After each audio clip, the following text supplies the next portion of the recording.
Read the Colons, I'm Tiffany, that's Angelica, and I am back with another video. Now, as I mentioned in my previous video, I'm doing a rundown of all my favourite genres of all the books by black authors that I think you should be reading. So what I need you to do now is open up your eyes, open up your ears, and start reading them, because these books are must-reads, okay? So, this video in particular, we're going to be focusing on romance books by black authors. Now, as the title suggests, I'm going to run down from the fluffy books to the not safe for work books, okay? Because we know sometimes in romance, these books can get smutty. These books can get nasty. And we all need a nasty read from time to time. So without any further delay, let me get into these books. So the first section of this book, we're going to start with for the fluffy. The list is going to go from fluffy to not safe for work. And the first book I want to suggest, I don't actually think it's a romance book. It's marketed as romance, but take that with a grain of salt, okay? And it is quite vanilla. So the first on my list, I have The Situationship by Taylor-Dior Rumble. So this follows a woman called Tia, who is an aspiring journalist who has been in love with her best friend Aaron for some time. However, Aaron has gone over to the US to do some work placement, some internship, I forget what it was. But he went over to the US and he has now come back. And now Tia is thinking this is her time to shine. This is her time to admit that she's actually in love with him. It's too late, because he shows up back home with a woman on his arm. So Tia's just like, nah, I need to get over this boy real quick. So she does what many people still do. Hits them dating apps. She goes on the dating app, she meets a new guy, and they start up a situationship. That is the premise of this book. Now, what this book follows is the will they, won't they of the dating life, okay? Of this jungle which we call dating in our modern society, okay? So this book goes through those ins and outs. Now, the reason why I say it's more like a contemporary fiction book than a romance, because with romances, you have that focus on the romance between the main female character and the main male character. And in this case, we have a three-way relationship, because we have Tia, who's in love with her best friend, but Tia's also in a situationship with a man she met on Tinder. But the focus is not on those relationships, even though they are there. It is more on Tia and how she's getting through life. It is more on her and how she's trying to build up her portfolio being a journalist, how she's struggling to find her place in the world, okay? So that's why I say it's not a romance in your conventional sense, but I do think it is worth the read. So if this sounds like something that is intriguing to you, I would suggest you go pick this book up. It is worth a read, okay? Let's move on to something that's more on the romance side of things. Now, this is one of those books that I picked up because I've heard many great reviews about this book. It's not something that I usually go for, but I picked it up anyway. And boy, I am happy that I picked up this book. This is none other by the Mixtape by Brittainy. Now, let me tell you, Brittainy can write a book. She can write a book. She can write a book that makes me feel things that I never knew I could feel. You know, she made me realize that I have deeper emotions in me that I've ever had in my life. Let me tell you what this book's about. So this book, again, it's more on the fluffy side of things, but the story itself is not fluffy. The story is deep, okay? This book follows a successful musician called Oliver and a single mom called Emery. Now, Oliver, at the start of the book, you find out that he has lost his twin brother. His twin brother has died, and he is trying to come to terms with that, because him and his twin brother were in the music industry together. They were a duo, and without his twin, without his other half, he's struggling to find meaning in life again. He's struggling to go on with his life. He's struggling to find the love of music again. So he's just in this state of limbo.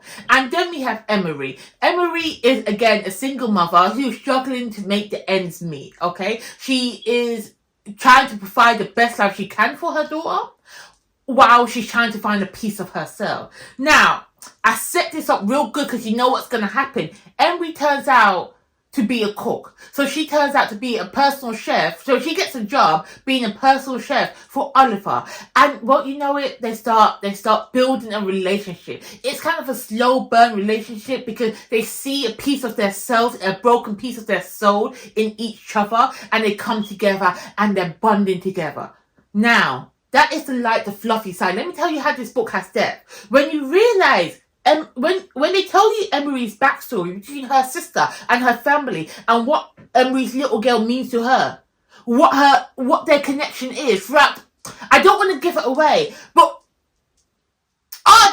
this book made me, I wanted to punch somebody. And I had no physical person here to punch. Like, when I tell you this book is so much more than the romance, even though the romance between Emery and Oliver is so pure, it's so refreshing, the grief that is dealt with in this book, you know, the story of abandonment, the story that you can't trust the people that you're meant to love, your parents, you know, your siblings. They're meant to be there for you and they're not. This book, top tier book, okay? Brittainy Sherry, check her out. And I'm going to start reading more Brittainy Sherry books. Even though I don't need to be feeling all these emotions.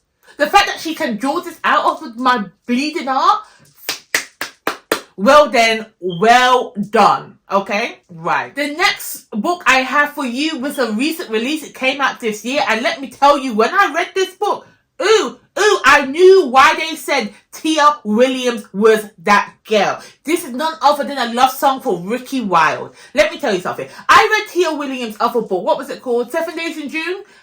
It was alright. I didn't get all the hype. I wasn't feeling it. I don't like that toxic relationship that was in 7 Days in June. Then I read her other book that turned into a Netflix show. Didn't like neither of them. So I can't even remember the name of that.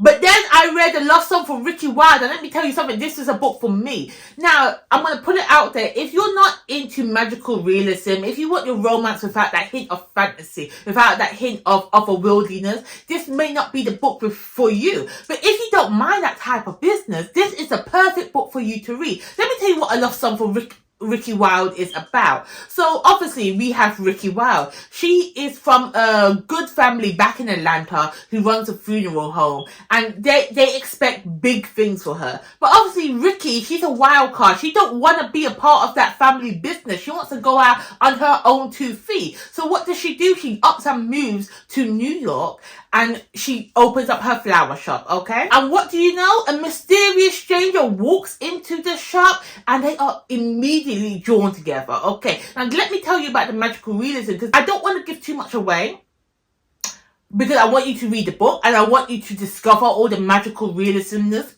for yourself. But when you realize the connection between the mysterious stranger, between Ricky, and between the old woman whose shop that Ricky is renting out to make her flower shop, and how everything connects, you know, and how you realize that these people are destined to be together.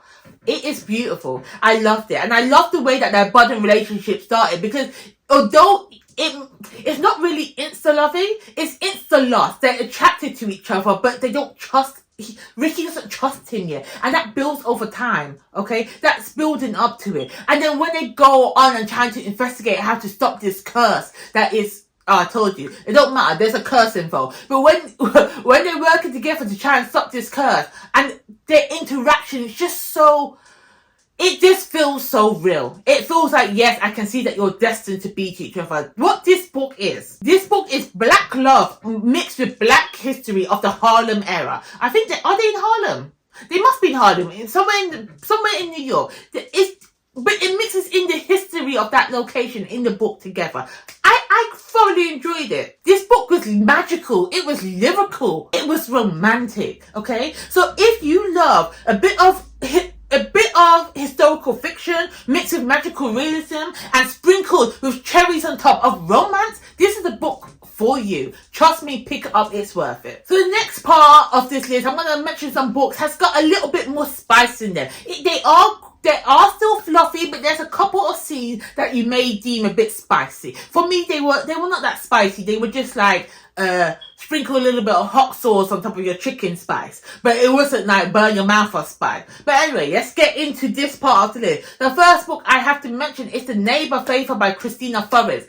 Oh, this is the first book I read by Kristina Forrest, and she knocked it out the gate. I love this book. Now, what I love about a book is when they have a book inside a book, because that's what this book is. I said a book too many times in one sentence, but it was needed. So, The Neighbor Favor, let's go back in there. The Neighbor Favor has one of the cutest premises that I have ever read. So we follow Lily Green, who works in a publishing house, and also Nick, who is an author. Now at the beginning, towards the beginning of the book, Lily and Nick, they're exchanging emails back and forth. And I find that so cute.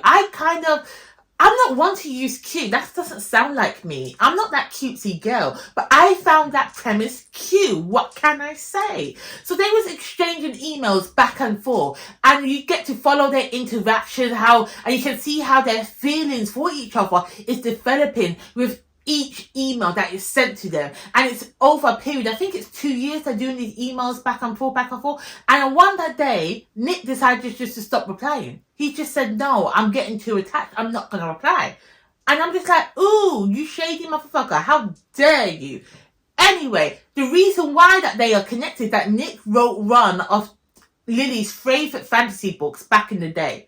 And so now she wants to know if there's going to be a sequel, what's going to happen next. And I'm not mad at you, girl, because when my favourite author just stopped writing one of my favourite books, I want all the answers. I want all the tea. But anyway, Nick starts replying to her emails. Turns out he's actually moved to New York, where Lily's based, and ends up being her next door neighbour. Lily does not know this fact, but Nick discovers that this is the woman that he's been emailing with. And then their romance blossoms. It is cute, it is fun, it is engaging, okay? The Neighbour Favour. Now, if you read The Neighbour Favour, the author also has the second book in the series following Lily's sister, one of Lily's sister, called The Partner Plot. Now, although I enjoyed The Partner Plot, I didn't love The Partner Plot as much as I loved The Neighbour Favour, and that is because I'm a messy person, okay? I like my books with mess. The more mess, the more drama in the book, the more I would enjoy it. Now, The Partner Plot was just, it was good, but there wasn't enough mess. There wasn't enough drama for me, okay? I wasn't as engaged with their romance as I was with Nick and Lily's romance in The Neighbour Favour. So, it's up to you. They're both good books. I suggest you read them both. And the third book, following the third sister, is coming out next year, called The Love Lyric, I believe. Read the whole series. Read it all. They're all good. And let me know which book out of the trio or the two that's out is your favourite so far. Because I'm The Neighbour Favour. I want to know what yours is. Okay? Let's move on. The next book I have on the list. We're still in the lightly spiced, fluffy era. Okay, there are still some scenes in this book. But not all the nasty ones that I know that you're waiting for. But we have got Honey and Spice by Bolu Babalola. Now this book, I have to put a disclaimer here because this is an NA book, but it kind of reads YA-ish. It just so happens that the protagonists in this book, they're all in university. So it's NA. But again, take that with a grain of salt because it is still a good book. So what does this book follow? This book is basically like if you had, what's that show called? Dear White People. No, it's basically like Dear White People. Because our main character, Kiki Banjo, is a young black British woman studying at university, and she has a radio show called Brown Sugar, where she talks about all the waste men of their university, all the boys that the girlies should be avoiding, and she calls them out the name, and that is one of the things why people are in tune to her radio host. What she does is she calls out one boy in particular called Malachi. She calls him out his name, tells him how much of a waste man he is, and how all the girls should stay away from him because he's no good. One thing though, but something happens. Now I won't tell you what the thing happens. I want you to read the book, but something happens. And they end up getting into a fake dating situation. They end up pretending to fake dating. Now, everybody that was watching her show is just like, hold on a minute. Just last week you were calling a waste man, and now you're linking up.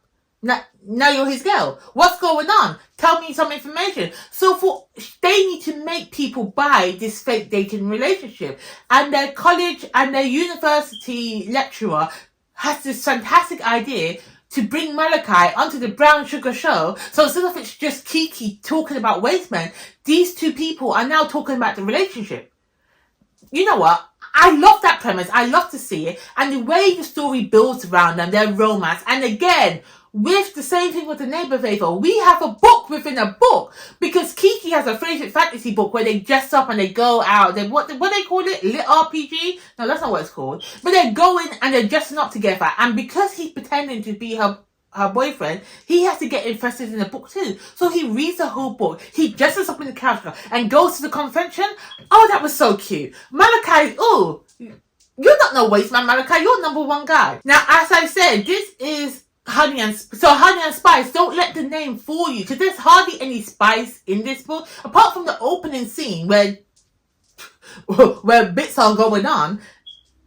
There's not a lot of spice throughout it. It's just about how these enemies turn to fake dating. So these are the tropes. You got their enemies at the beginning, turn to fake dating, and then they actually fall in love with each other. And seeing how this develops throughout, it was a great read. It was a good read. So now, I did say this reminded me of Dear White People, and it does. It does have that same je ne sais quoi feeling to it. But it also reminded me of this book that used to be going around back in the day called, what's it called? Scotty Unfamous. If any of, I think only my UK people would know this, or my London people would know this. Scotty Unfamous wrote a book, and it was fantastic. It was going around the universities, and it was just drama. It was drama. It was about this girl who wasn't popular in college, who wasn't popular back in secondary school. So she said when she gets to university, she's going to be that girl. She's going to be in the mix. She's no longer going to be unfamous. She's going to be the it girl. And it just follows her journey through freshers, through her first year of uni, and through this boy that she had, that she was in love with back in the day, and they go to the same uni. So it's about their relationship and building together. I think it was a Wattpad story, you know. I want to find it. I want to read that again, because that was some juicy story. If you're from the UK and you read this book, please let me know. Please let me know I'm not making this up. And they had to play about it. Anyway, I diverted from the list. I've gone on a tangent. Let's get back, okay? Those are all my fluffy and lightly spiced books. Let's get into the books where you feel like you're carrying hot sauce in your bag. Let's get into the additional spice. These books are still okay to read, but they got enough spice in you that makes you question yourself. Like, it makes you looking around, be like, do they know I'm reading this book? Let's get into that part. Now, the first on the list is, again, it's a recent release, came out this year. It's Curvy Girl Summer. So I say this book has got hot sauce in your bag because that opening scene, okay, when you initially open the book, they're getting it in, okay? They're not easing you into a story. They're already getting it in, and that scene was spectacular. Now, I have to say that they didn't have enough of these scenes throughout the book, because you have the nastiness at the beginning, and then as the story develops, it's just about my girl trying to find a date for her birthday party. Now, to be honest, I don't like the story in this book. I do not like the message that they're sending out, even though it's about body positivity, that how thick, fluffy girls can have their summer. I just feel like I was getting pissed off reading it, because I was getting pissed off of the characters in this book being rude to the main girl just because she's big, especially her uncle. Okay, with that out the way, let me tell you what this book's about. So this book's about is our main girl, Elle. She is trying to find a date for her birthday party because her mama, her daddy, her uncle, her friends all think that because she's pushing 30 and because she's a bit on the heavy side, that she needs to find a boyfriend real quick, otherwise she'll be dying alone and single. First of all, I don't like that premise. Second of all, I don't like the fact that my girl Aaliyah, who doesn't really want a relationship, is being forced to go on these stupid dates with these stupid men to find someone just for her birthday. It's your birthday party. You don't need to have a man on your arm. Go in there like the fierce female you are. Okay? So when I was reading this book, I couldn't get into it. Okay? However, the redeeming quality was the bartender, the love interest, the bartender working behind the bar who would be on the dates with Aaliyah, watching out for her. Their chemistry, their banter, their back and forth was great to read, okay? So, again, read it. Let me know if you enjoyed it. There's nothing wrong with the book itself. There's nothing wrong with the premise, with the nasty scene, with the romance between Aaliyah and the bartender. What it was the message behind the character, why she wanted to go on these dates. I couldn't gripe with it. I couldn't get behind it. I'm sorry. Not everybody needs to be in a relationship, okay? And this is meant to be a romance. I know why am I reading romance. But not everybody needs to be in a relationship. Not everybody needs a partner on the arm. Girl, live that single life. And that's what I wish this book was about. I wish this book was a Curvy Girl Summer, her living her best life without thinking about having no partner. Anywho, read it, let me know your thoughts. So the next book I have, again, this book is spicy, but if you take the spice out of this book, you still have a very good story, okay? So even though it is spicy, the spice just adds a bit of flavoring, okay? It's just you sprinkling hot sauce on your food, okay? It doesn't take away, it just gives you more. And that is none other than Demon's Dreams by Elle Kayson. Oh, now this book is a thick book. This book, I think it's pushing 700, 800 pages. And for a romance to be thick, like an epic fantasy, what are you doing? I thought, no, that's too much. No, nothing's ever that serious in romance. No romance needs to ever be 700, 800 pages. This book deserves every single page. Okay, so what this book follows? We follow a girl called Dream who has to settle a debt because her baby brother, like the idiot he is, decides to go marry a mob boss's daughter without permission. So Dream has to go settle his debt, and now it's given to a man called Demon, who, first of all, his name is Demon. Now you know there's something wrong with him, and there is. Oh, it's heartbreaking. His story is fantastic, but she is now given over to him for 30 days so he can use her as she pleases, okay? And you know what that's about. You know how he's going to use her. Nasty like. Now, let me put this out there. This isn't a forced relationship. Nothing is forced about this situation. Dream technically does agree with it so she can save the life of her brother. But it's not like Demon is forcing her. He's given her the option. Either you come with me for 30 days, I'm not going to kill your family, you know? And Dream's just like, you know what? Let's just get this over with. Because she is a powerhouse unto herself. She knows what she's got to do. And she's okay. She's settled it. She's free with it. Okay? I just need to put that out there. Because I hate those forced, like, I don't know, Stockholmy, rapey situations. No, we don't read that here. We don't read those type of stories here. So that's that. So you're thinking, how can that one story be worth 700 pages? Because we do get enough of romance in this book between the sister, I forget her name, the sister and some owner of a bar. Now, I like that relationship more because her sister is a firehouse. Her sister knows what she wants and goes and gets it. So, we have two relationships that we're following in this book. Both of these relationships gets nasty at some point in the story. But again, the nasty, the down and dirty scenes, that just adds to it.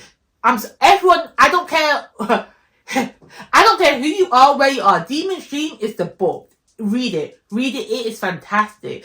Several times I had to put my Kindle down and look to the sky. I'm just like, did I just read that scene? Did I just read this scene? Oh, I think I might make my grandma read this book. I think she would like it. Yeah, I'm making grandma read it. Okay. Demon's Dream, Elle Kayson, go read it. Okay, the next book I have in this section of spiciness, we have I Summoned a Demon Boyfriend by Jessica Cage. Oh, when I say Jessica Cage has becoming one of my favorite authors to read, she's becoming one of my favorite authors to read. She opens this book so well, called Booty Juice. How are you going to have a chapter at the beginning of your book called Booty Juice?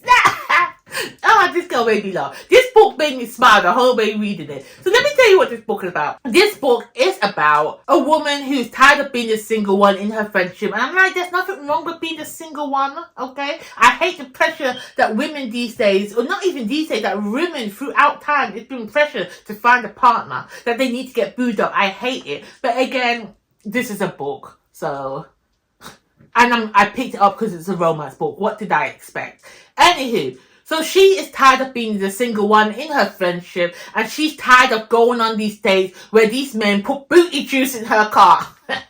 Love that line. Anyway, so what she does is that she's reading the spell book that she gets at home. That she's reading the spell book that she has because, you know, that's what we do. We have spell books. And she decides, you know what, let me do one of these spells and pretend to summon somebody. Oh, what do you know? The spell worked. She summoned up a demon boyfriend in her room. Now, as soon as she gets this demon boyfriend, she thinks she's dreaming because she's drunk. She's doing this drunk. So as soon as she summons this demon man, she's just like, okay, there's a naked man in my house. What am I going to do? I'm going to take him for a ride. And she does. She gets it in. And she thinks it's just a dream. The next morning, she wakes up, this demon's still in her yard. She's like, oh, hell no. I don't want this demon. So the book just goes on through their shenanigans, through their mess, and it was a great read. It's fun. It makes you laugh, you know? It makes you chuckle to yourself. So if you're reading this and you don't want people to know what kind of nasty book you're reading, they're gonna know, because you be smiling too much. You be smiling and giggling and kikiing. They're gonna know what you're reading. Okay, so the last book I have in this section before we move on to the not safe for work portion is The Marriage Favor by Shvonne Latrice. Now, this book snuck up on me. This book, I had nothing about this book. I just saw it available on Libby, and I thought, you know what, let me just listen to it. What this book is about, it's these shady, nasty pastors. Because, let me tell you something. This woman was married 14 years. Since she was 16, she grew up in a very Christian family. And she did the nasty with the pastor's son. Was it pastor? I hate the way it says pastor. I hate pastor. It says like I'm saying pastor. Pastor. So she did the nasty with the pastor's son. What do I sound like? I need to get through this section. So she did the nasty with the pastor's son. Got pregnant at 16, so they were forced to marry. So for the last 14 years, they've been married. She had 6 babies by this man. Turns out, this man liked dick. This man liked peanuts. He gay. For 14 years, for his whole life he's been gay, and that's why he was happy just to marry his best friend and have babies by him. And he said to her, look, either you just need to, firm this. You just need to accept this decision of mine and stay married, because it's going to mess up both of our lives. It's going to mess up our son's life. We're not going to get the money we're getting, because now he's the pastor. You know how these church people be making money. He's just like, we're going to mess it up. She's just like, hell no. For 14 years, you kept me contained. You kept me contained, not having this good dick. Not having good sex. And you're the only man I've been with, but you're out here with other men. No, thank you. I'm going to get mine. So they filed for divorce. This is right at the beginning. It's not a spoiler. This happens at the beginning of the book. So now they get divorced, and now she's living alone. She's living in a working class area of LA now, with her 6 sons, trying to make ends meet. And she can't, because she has done nothing throughout her life except for being the pastor's wife. So what does she do? She starts stripping, and she starts hoeing, and she starts making ends meet however she can. Enter in, what's his name? Priest? What's his name? Poet.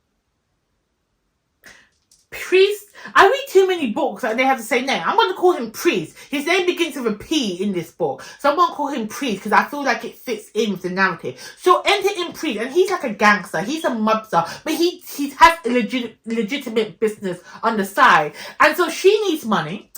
He's falling in love with her. She needs his health insurance to help save her son. So what do? They have a marriage pact. They get together. They have a fake marriage going on because she needs to get on his health insurance. Now, that's just the basic. What develops, their relationship, how it develops, how he justifies marrying this other woman when he's got a baby mama at home that he should be with. Oh, there's drama in this book. It's fantastic. Now, there isn't a lot of smutty scenes, but when there is, when they do get in, it is exceptional, okay? And not only do we follow the mother and priest and their relationship dynamic, we also follow the oldest son, because her oldest son is 18, and he's doing a whole heap of mess. He's doing a whole heap of mess, running around, cheating on his girlfriend. And that does lead up to the other book, because I think there's around 6 books in the series, and they each follow one of her sons as they get older. So, The Marriage Favor. It's a great book. I feel like I gave him too much away, but it's fantastic. It's a good read. Go pick it up. I do suggest the audio, because that's the way I read this book, through audio, and the audio was fantastic, okay? Now, ladies, gentlemen, humans, aliens, sentient beings, all of you guys out there that is watching up in this point, we've got into the section where you want. This is the not safe for work section. This is the nasty of the nasty books, okay? Still got romance in it, but the romance with the good times, yeah? Alright, let's get into it. The first book I do want to mention is a romantasy book. It's a dark fantasy romance book, kind of a why choose situation. This is The Cinder Glass by Chalan Johnson. Now let me tell you, I knew this was romantasy. I did not know this was smutty. I did not know that 85% of this book was her deciding which man she wants to be with, and decided, actually, I want them all. I want them all. So this is a Cinderella retelling, okay? So not only does Cinderella get the blacksmith, okay, get the prince, she also gets an angel in her bag. And I believe towards the end, there's a demon. Or a djinn. No, it's a genie. She gets a genie at the end. So she gets 4 men at the end. Each of them, she's just like, I don't want to choose one, so I'm going to get them all. Okay? It is good. The story in itself, the fantasy side of the story was great to read. I do love me a Cinderella retelling. But then the nasty, the smutty stuff, okay? The get down dirty with it, it worked well. Okay? And I have to mention though, 2 of these men out of the 4, 2 of them, they're actually brothers. But they don't get nasty together. They're just brothers and they love each other. So they're helping each other out. But anyway, CINDERED, great read. Another book I'm going to recommend to my grandmother because she needs to read it too. I'm going to make her read it. I'm bad man. Anyway, the next books that I have is 2 books I want to mention at the same time. First is The Oath. Now The Oath, I saw this in a group that I was with. Everyone was recommending me to read this. I thought, let me read it. The Oath is, I don't think I could do it. It could never be me. It could never be me. But I love reading it in the book. So what The Oath is about? The Oath is about a woman whose husband is dying from cancer. He's right at the end. He's about to die. And he makes his 3 best friends promise to take care of his wife. Take care of his wife any way she deems necessary, okay? And you all know what that means. If she wants to get down with it, they're there. They're going to jump out the Troy. So when this man passes, he died, his 3 best friends presents this offer to his wife, saying, we're here to satisfy all your needs. If you need anything from any of us, let us know. And at first, she's just like, no, I'm not going to do it. But again, out here in these streets, it's jail, okay? It's a prison. You ain't finding no man. So why is she going to give up 3 handsome black brothers just because they're her husband's best friend, who's already given his permission? And that's where this book takes her. She gets down and diggy with all 3 of them. Now, again, it could never be me. Because if I was in a relationship, if I had a significant other, I ain't never going to tell my best friend to be like, go surface my husband when I'm dead. No.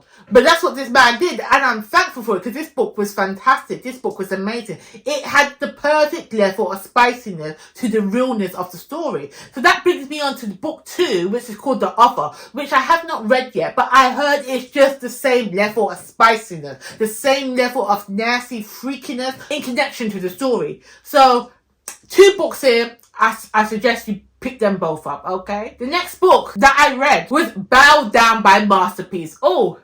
Now, if you don't really know from the title or from the cover image, Bow Down is, BDSM at its finest, okay? This is about a dom and a sub relationship.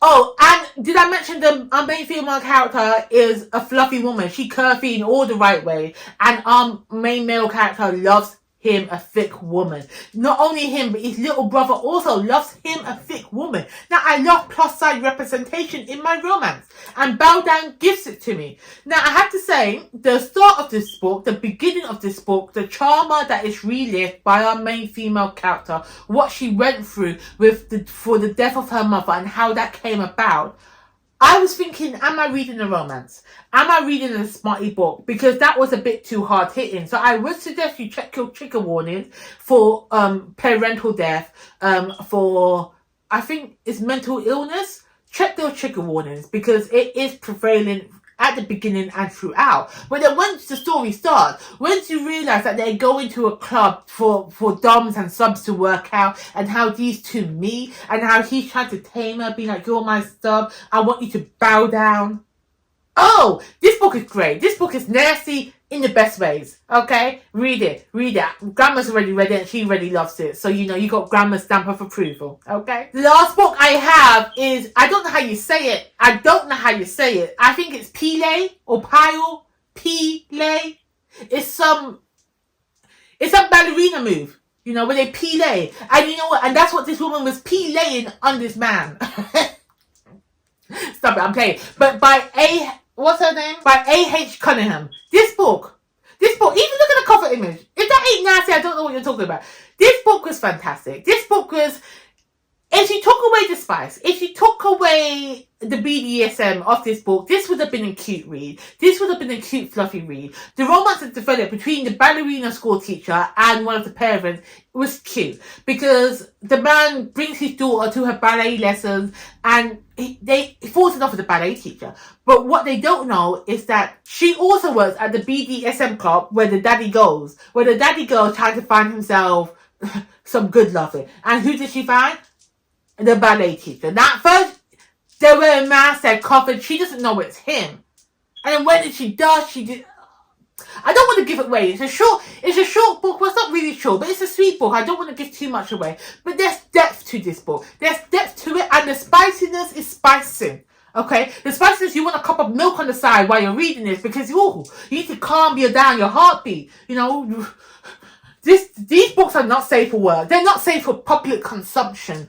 But read it and enjoy it, because they were fantastic. And what I did enjoy about PLIÉ, and again, they do have it a bit in Masterpiece Bow Down, but I found it prevalent in this book, is that they have set boundaries for their BDSM. They have said they talk it through. They're very open on what they expect from this relationship and where their boundaries lie.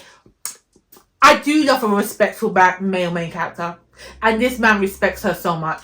So again, read this book. So that is it for me today. Those are some of my romance books, from my fluffy, my not so spicy, to my extra spicy hot sauce burn your mouth off book. They're all great. They're all fantastic reads. I suggest you do pick them up, and please do let me know if you read any of them, which ones that you have read, which ones that you intend to add to your TBR2 read, and if you have any romance recommendations from any types of genres, because I read across the plethora of romance that you think that I would enjoy. Please mention them in the comments below, and please remember to like, subscribe, and hit that notification bell so you can be notified of when I'm back with my next list of black books by black authors in my next favourite genre. Okay? Thank you for watching. Bye.